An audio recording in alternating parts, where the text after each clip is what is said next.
여러분 반갑습니다. 자, 지난 시간에 이어서 우리가 조사론 문제 계속 풀어보자고요. 어렵지 않죠? 해보니까 됩니다.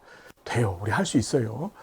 자, 변수 종류. 여기서도 꼭 시험 문제가 하나 나오죠. 다음 사례에서 부모의 재산은 어떤 변수인가? 여러분, 이렇게 사례 문제 주고 여기서 변수 종류 찾는 거 나와요. 그러면 항상 독립변수하고 종속변수부터 찾으면 돼요. 연구자가 원인으로 설정해 놓은 독립변수, 또 결과로서 설정해 놓은 종속변수. 자, 한 연구에서 부모의 학력이 자녀 대학 진학률에 영향을 미치는 것으로 나타났다. 그러나 부모의 재산이 비슷한 조사 대상에 한정하여 다시 분석해 본 결과 부모의 학력과 자녀의 대학 진학률 사이에 통계적으로 유의미한 관계가 없는 것으로 나타났다. 무슨 소리냐면 부모의 학력이 독립변수고 그 다음에 자녀의 대학 진학률이 종속변수예요. 자, 이 지문을 잘 봐요. 이게 어떤 의미냐면 그걸로 나타난 거야. 그걸 본 거예요. 그렇죠. 이게 이론이 된 거죠, 일종의. 이걸 갖고서 연구자가 실제로 분석을 해서 검증한 거죠. 그러니까 양적 연구야. 인과관계를 검증하기 위한 양적 연구죠. 무슨 말인지 여러분 이해됐어요? 그래서 재산이 비슷한 조사 대상만을 정하고 그 결과 부모 학력과 자녀에 대한 진학률 사이에 통계적으로 유의미한 관계가 없는 것으로 나타났다. 여러분 이거 잘 보십시오. 인과관계 모형 만들어 놨고 그 다음에 중요한 게 이게 현재 통제 변수인데 실상은 이래요. 실상은 부모의 학력이 있으면 이게 독립 변수가 되고 얘가 연구자가 이렇게 모형을 만든 거예요. 그 다음에 재산이 비슷한 조사 대상 죄송합니다. 그래 놓고 그 다음에 대학 진학률 이게 종속 변수가 돼서 야 실제 내가 바라봤던 이 이론이 이게 진짜 맞는지 안 맞는지 검증해 본 거예요. 검증해 봤더니 자 부모의 학력과 자녀 대학 진학률 사이에 통계적으로 유의미한 관계가 없었단 말이에요. 자 그럼 무슨 소리냐면 이 바깥에 등장한 이 부모의 재산이 어떻게 이 학교 이 진학률에 영향을 주고 있다는 얘기가 되는 거죠. 그러니까 얘가 바로 뭐예요? 외생 변수죠. 그럼 여기 보시면 외생 변수를 자 볼게요. 재산이 비슷한 조사 대상에 한정했다고 했잖아요. 그러니까 이걸 의도적으로 끌고 들어왔다 다시 얘를 통제한 거예요. 이런 변수를 우리가 통제 변수라 그랬죠. 기억나요, 여러분? 그러니까 다시 정리하자면 통제 변수라고 하는 것은 대표적인 게 외생 변수가 통제 변수가 돼요. 외생 변수가. 그럼 외생 변수를 의도적으로 도입을 했다가 걔를 통제를 했음에도 불구하고 계속 요 관계가 남아 있으면 부모의 학력이 독립 변수 기능을 한다라고 볼 수 있는데 그렇지 않고 부모의 외생 변수를 통제를 해봤더니 이 둘의 관계가 없어져요. 그렇죠. 무슨 말인지 알겠습니까? 이게 바로 통제 변수다.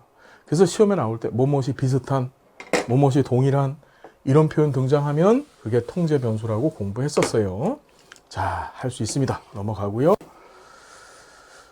계속 보십시다. 요것도 출제가 되는데 7번 볼게요.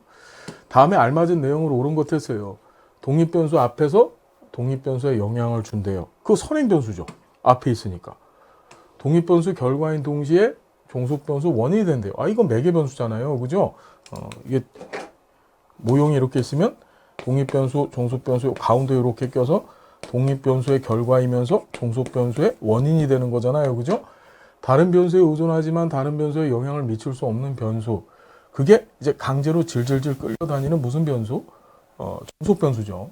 독립변수와 종속변수 모두한테 영향을 미치는 제3의 변수. 여러분, 독립변수, 종속변수 모두한테 영향을 미치는 제3의 변수 우리가 외생변수라 그랬죠. 왜냐하면 외생변수가 들어가는 순간에 어떤 일이 벌어져요? 이 독립변수하고 이 종속변수 사이에 인과관계가 확 하고 사라져 버려요. 그러니까 둘 다한테 영향을 주는 거예요. 자, 그렇게 보시면 되겠더라. 그래서 자, 외생변수 잘 할 수 있고요. 8번 처음으로 이게 내생변수 문제가 나온 건데 자, 이거 볼게요. 가정폭력이 피해 여성의 우울증에 미치는 영향은 여성이 메꾸고 있는 사회적 네트워크 수준에 따라 자, 뭐뭐에 따라 하면 그게 조절 변수라 그랬죠? 연구 결과가 발표됐다. 이 연구에서 존재하지 않는 변수는 있습니다. 이게 뭐냐면 항상 독립변수, 종속변수부터 찾으라 그랬어요. 가정폭력이 피해 여성의 우울증에 미치는 영향 이걸 알아보려고 이렇게 모형을 만든 거예요. 그런데 자, 이때 사회적 네트워크 수준, 사회적 네트워크 수준이라고 하는 게 이 두 변수에 영향을 주고 있는 조절 변수가 되는 거죠. 자, 달라진다는 연구 결과가 발표됐고 이 연구에서 존재하지 않는 변수 이랬어요. 여기 내생 변수가 처음 등장을 했어요. 이게 무슨 소리냐면 내생 변수는 이 모형 바깥에서 등장을 해서 이 두 가지 독립 변수와 종속 변수 이 둘 다한테 영향을 주는 변수를 우리 외생 변수라고 앞에서 배웠잖아요. 그죠? 그 외생 변수에 의해서 발생한 모형 내에서의 종속 결과 변수를 우리는 내생 변수라고 하는 거예요. 왜 내냐 하면 모형 내에서 발생하기 때문에.